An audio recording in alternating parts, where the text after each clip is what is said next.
All right, how you doing, brother? I'm doing good, man. It's good to see you. Yeah, it's good to see you too. Yeah, it's been a minute. Yeah, man, it's been a long minute. Yes, So, indeed. thank you guys for tuning in. We are out here with Owtsida Podcast, where we host a podcast outside, usually in the neighborhood of whoever it is we hosting. So today we are hosting Torre Brannon. He's a mentor, entrepreneur, and he has a band in the heart of Leimert Park. So today we're going to be talking about just about your perspective, why you do what you do, and where you come from, your roots, right? And just what makes you tick, right. And just the purpose that you feel like you fulfilled, during the time that you have been alive. Yes, well. So let's start with saying, where'd you grow up? I was born and raised in New Orleans, Louisiana. Okay. And you know that's a musical town. That's the home of jazz music.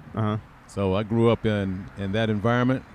And that set me on my course for life, being born and raised in that type of environment, with the food and the music and just the black culture being so thick. Right. So that informs my life even to this day. Right. Right. Wow. Right. So when did you move to Los Angeles then? Well, my mom, I have to give credit to her for raising me and my three brothers. And my mother raised us by herself.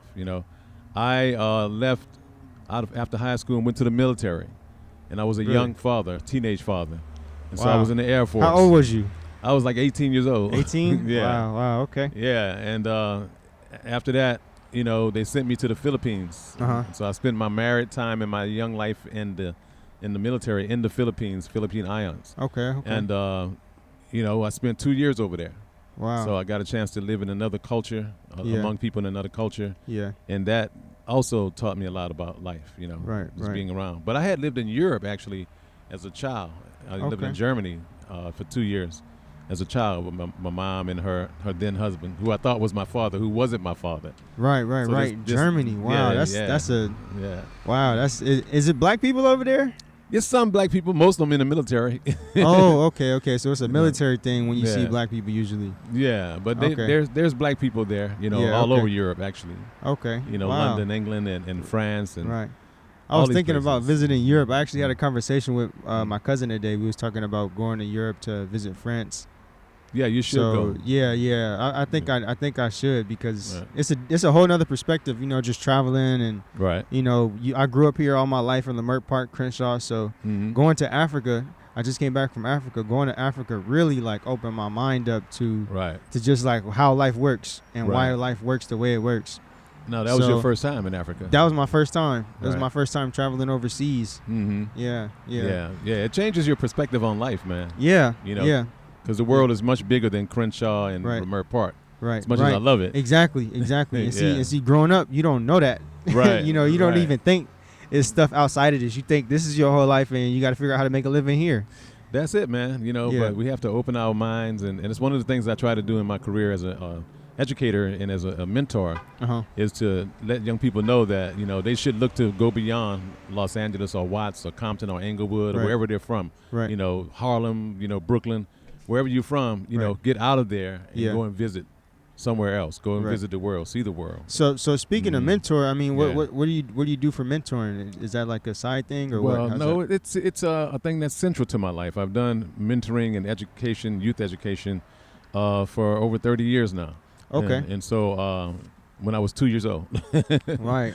I'm just joking. And it's a young joke. But mentoring is central to my life. I have a program that I started in '94 under my nonprofit organization, which is called Family Inc., the Foundation for Arts and Mentoring, Leadership, and Innovation. Under that, we have See a Man, Be a Man for young men, and Princess to Queen for young ladies. Okay. And we've been at Audubon Middle School. We've been to Crenshaw, Darcy. We've taught workshops all around the country. And even across the globe. I've taught in Dubai, Wow. some time in Dubai. Wow. Taught over there and and then in the Caribbean islands. Yeah, just to testify to what you're saying, when I was maybe real young, I don't even remember how old I was. I was in my teens. Right. I remember my brother going into your mentoring program. Oh yes, I remember your brother. Yeah. I mean, I don't know what he's doing now. Your but brother. he was there. He was something else. He was something else. He was. I'm pretty sure he was tough challenger. I'm not sure. Well, he was a child that was on fire intellectually. Yeah. Just like the rest of them. They just need to be somewhere to express that. Yeah. They need to be heard. Yeah. So, man. So you've been mentoring since I've been to LA. Oh, I've been before you were born.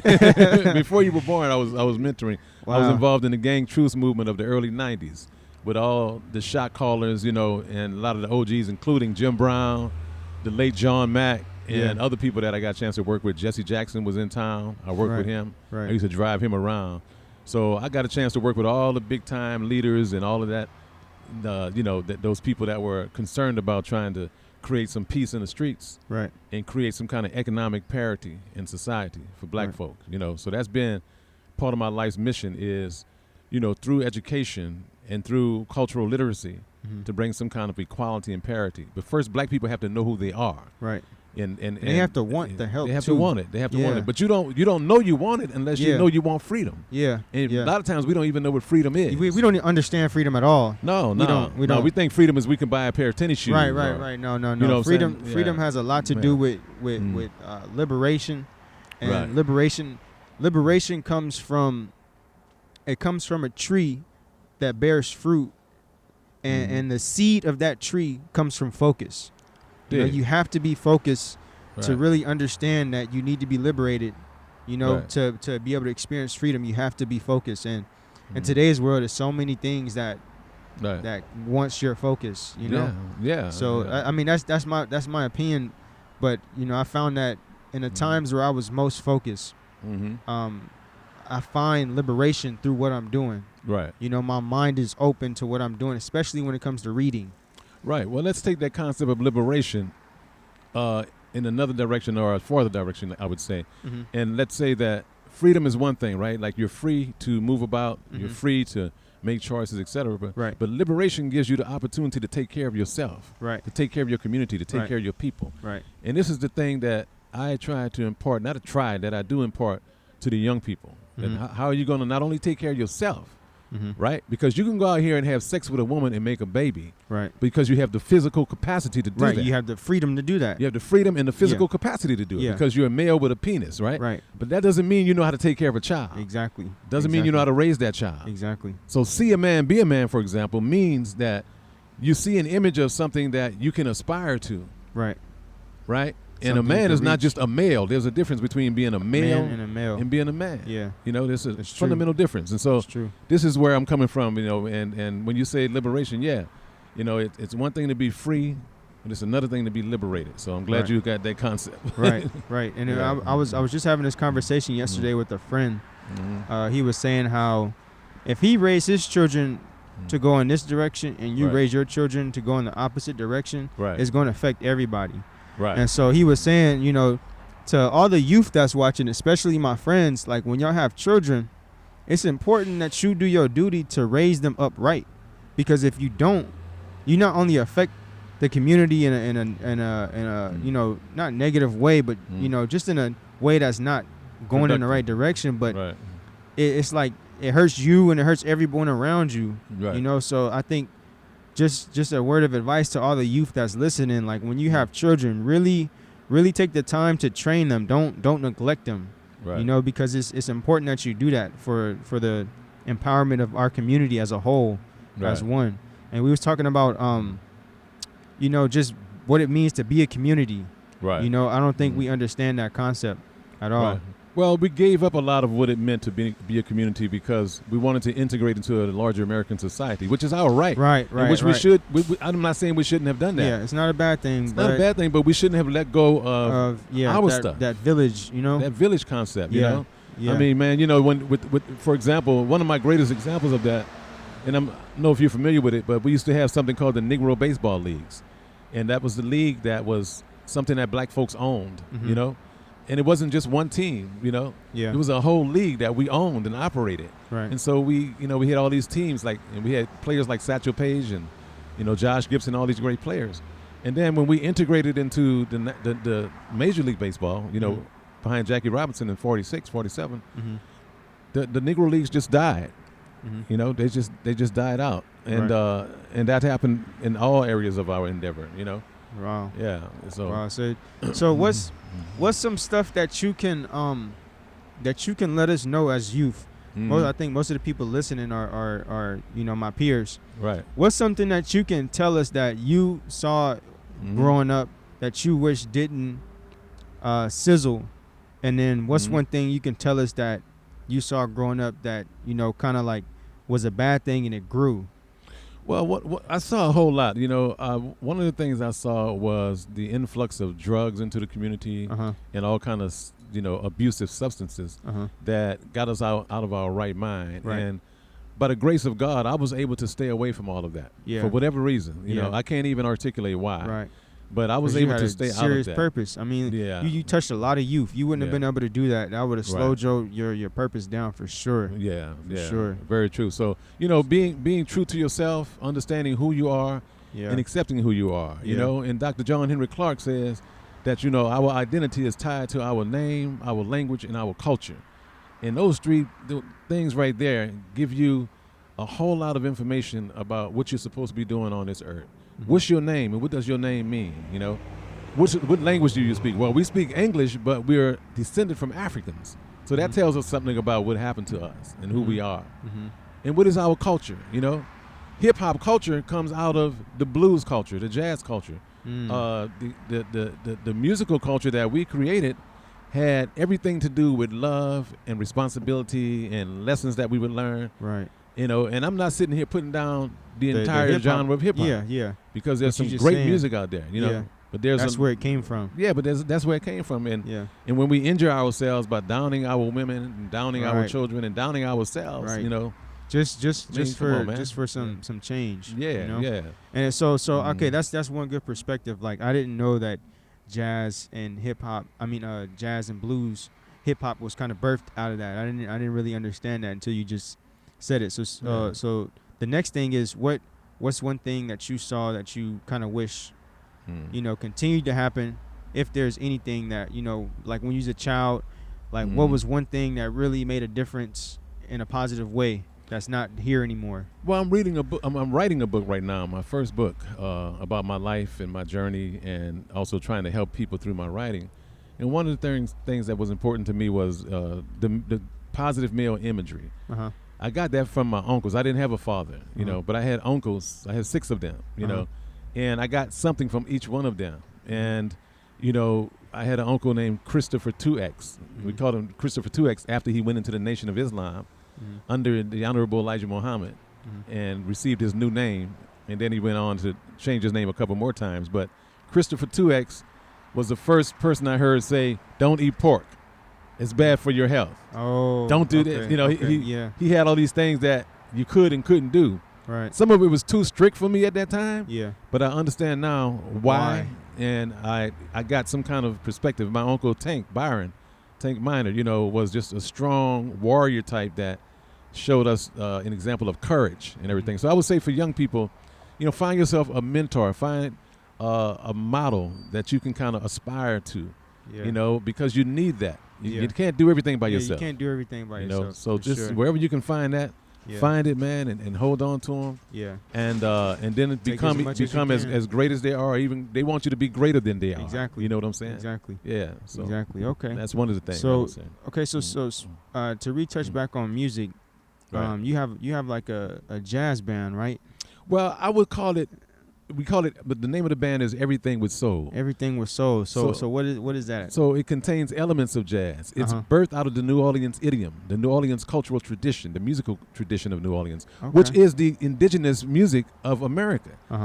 If it weren't for New Orleans and Congo Square in particular, there would be no American music. So all the hip hop that you hear, all the R&B and soul and the jazz that you hear would not exist were it not for New Orleans. Right. And this is what I'm trying to get people to first of all know and understand and respect. Yeah. Because it's like I know so many people who've never even thought about going to New Orleans other than for the Mardi Gras. Right. Right? Right. Which is cool, but that ain't what we're about. Yeah, it's more than that. It's more than that, man. That's the richest historical, legacy that we have in this country is New Orleans, Louisiana, bruh. Right.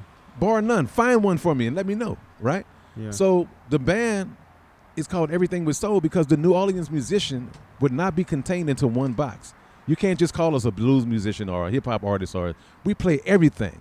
Right. So my band, it protects and preserves and promotes the music of New Orleans, but it goes beyond that into the idioms of soul, modern day soul, classic soul, and rock and roll and jazz, and even reggae and Afrobeat.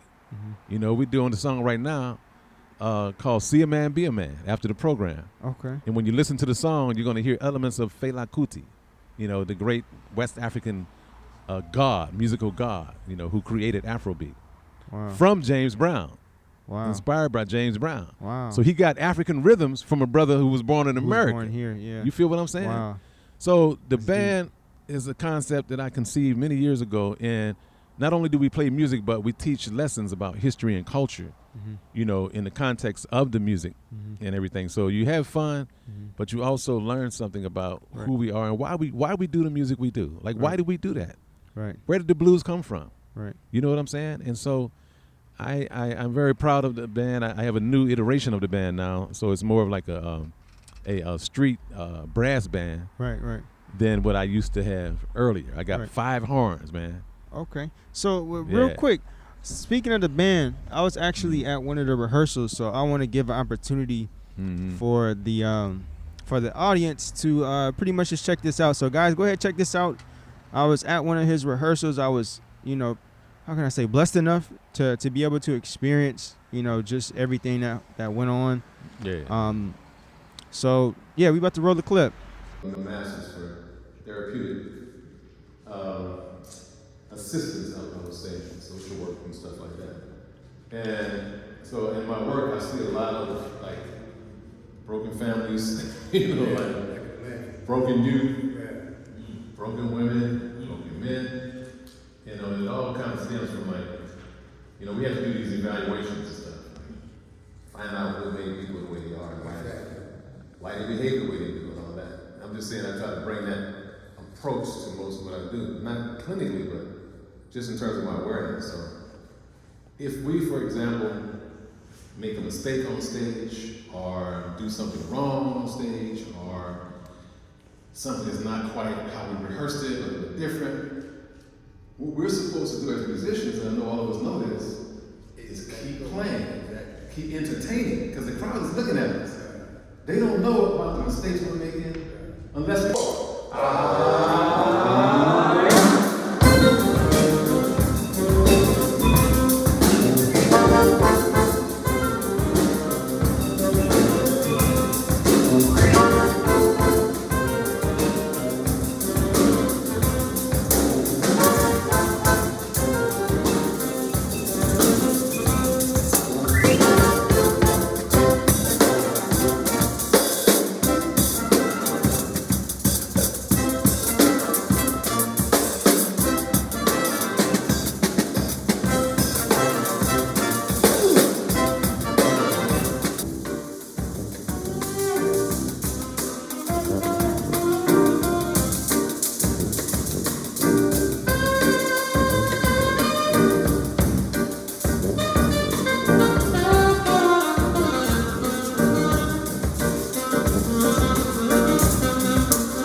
All right, so Cool, man. I mean, man, you got some good music there.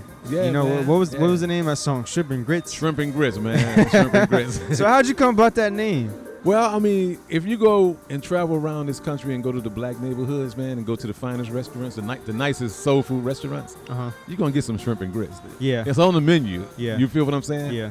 But it also comes out of that sensual, relational type of thing also where, you know, your woman can make you feel as good as shrimp and grits. You know what I'm saying? If you're with the right one. Wow. You feel what I'm saying? Yeah. And so, you know, that inspiration there, you know, and then having just the black cultural kind of tradition of, you know, like James Brown, he talked about, you know, cornbread. You know what I'm saying? Smothered snake and, you know, and red beans and rice and all that. And, you know, being New Orleans based, as far as my native culture, you know, food is very important in that city. You know? So you mix food with love and relationships and everything. Food, I mean, even in Africa, food was food is like a link in a chain in Africa. That's how they treat it. It's like a link in a chain. And I mean, they spend like, I would say 7 hours every 2 days preparing meals. Right. You know, they have like this stick with a bowl. Forgive me for the not knowing the name, but they have like a stick and a bowl, and they make something called fufu. Oh yeah, the and fufu. And then the girl, the lady, she sits at the bottom of the bowl and she's pulling the fufu out. Right. And the guy is smashing it with a stick and she throws it back in, and it's like a constant rotation. Yes. And I mean, they eat that all day, and it's good. Right. It's good. You make it with like conconte soup, like a fish soup that's made with nuts. The base of the soup is made with nuts. Right. So, you know, on my trip during Africa, I actually got a chance to eat with one of my African friends, you know, where we shared the same bowl. Right. And I gotta say, I'm glad that I was open-minded, because the bond that we made is like, I feel like my life is more enriched with him in it.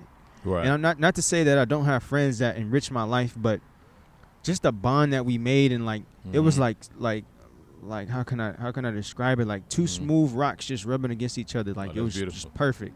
You know, so it really impacted my life. Like it made me realize, like, man, I'm at home all day, especially because of COVID. You know, I'm at home all day. I live an hour away from LA, so I don't really know too many people out there.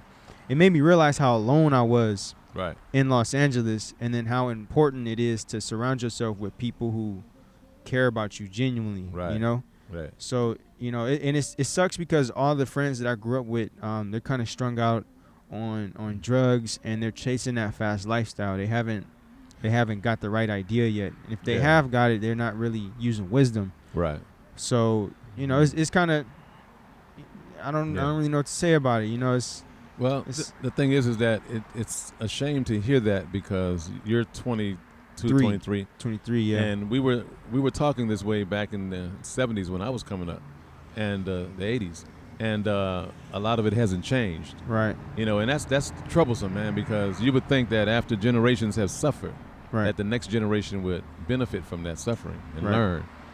Some of them do. You know, we know it's not everybody. Yeah. But it's still too many, man. I'm still hearing too many bad stories about drugs and, you know, gangs and all of this stuff that hold us back as a humankind and as a race of people. Right. You know, we don't have time for all that, you know? Right. Yeah. So, but I'm proud of you, man. Thank you. I've always been proud of you, you know, and when we ran into each other a few years ago at the Simply Wholesome. Yeah. And you showed me what you were doing, you know, and you were investing and stuff, and you were an entrepreneur. I was so proud. I told everybody in the world about you. I just want to thank you for that. When I was during the rehearsal, all your friends was like, man, we heard so much about you, and I'm like, I don't really hear that kind of stuff when it comes to my mom. Right. You know. So wow, you know, I really was like, wow, you know, like I really must be doing something right. You know, so that was real nice to hear. Well, us older cats, we want to see younger cats get it, man. You know, if somebody gets it, that makes my work easier. Well, not easier. It makes it worthwhile. Okay. You know, I don't mind the difficulties of it. Right. But when I see that a young person has got their light off, got their light on, and they're doing their thing like you're doing. Yeah. It takes a relief. Yeah, it just makes it all worthwhile, man. That's all I can say. So I'm happy for you. I'm glad you're doing your thing. You know, I didn't know we were going to be doing this until a few days ago. So right now we are. You know? I mean, you want to introduce us to the location. Let's hear from you. Where are we at right now? So we are in the heart and soul of the black community. This is Crenshaw, right? Crenshaw. Now, one thing I didn't mention. Let me just say this. This would be akin to being on Lenox Boulevard, which is Malcolm X Boulevard in Harlem. Mm-hmm. So we want to co-name Crenshaw Malcolm X Boulevard. Mm-hmm. We wouldn't strip away Crenshaw, mm-hmm. but there would be an additional sign saying Malcolm X Boulevard. I need your help with that project. Right, okay. We got a petition now. Anything I could do. Yeah. Anything I could do. Yeah, but my reach. But that's because Malcolm represents he's representative of what it means to be black mm-hmm. in America. Mm-hmm. And so, Crenshaw has become that because of us. Mm-hmm. But if you research who Crenshaw was, mm-hmm. It was a white guy who was a real estate developer who adhered to restrictive racial covenants. So he didn't even want black folks living here. Wow. So it's ironic that we've turned this into something that essentially means black to us now. That's cool. That's what we do. We do that with everything, Right. But this is the heart and soul of the community. Right south behind you is Lamert Park Village. Okay. Which is really the pulse. That's the heartbeat. Right. That's where everything. That's where everything happens. Yeah. All the festivals and yeah. Every Saturday and Sunday is like hundreds and hundreds of people out there just hanging out. Right. Listening to music, eating, and just perusing the shops. So this is then, the spot, man. So then it sounds like I have a new location for you guys. So first, I just want to thank you guys for tuning in. Brother Torre, I want to thank you for being a host on the show. This is Outside a Podcast, where we host a podcast outside. So, yeah, you guys stay tuned. I'm looking to do something in Lamert Park to show you guys the roots of what we're talking about. Mm-hmm. Other than that, go ahead, like and subscribe. Where can we find you at? Oh, you can find me on Facebook. Facebook, okay. Under my organization FAMLI. Okay. Family. Or either my name, Torre Brannon Reese. Okay. On Facebook and on Instagram. Okay. I got a little Instagram happening too. And then real quick, last thing, I hear you got like a show coming up soon, right? Well, I got a number of shows coming up. Some of them I don't have the exact dates as yet. Okay. But we can follow up on. You can follow up on me and. Okay. We all over the place, man. Okay. All over the place. All right. Well, that's safely great. all over the place. Yeah. Great. All right, well, thank you guys for tuning in to another episode. This is Entrepreneurs of Los Angeles, and today, Brother Torre is an entrepreneur of Los Angeles, so I want you to rep that when we leave that. Be thinking that you're an entrepreneur of Los Angeles, so thank you again for coming to the show. Thank you, and brother. we'll catch you guys next time. Peace.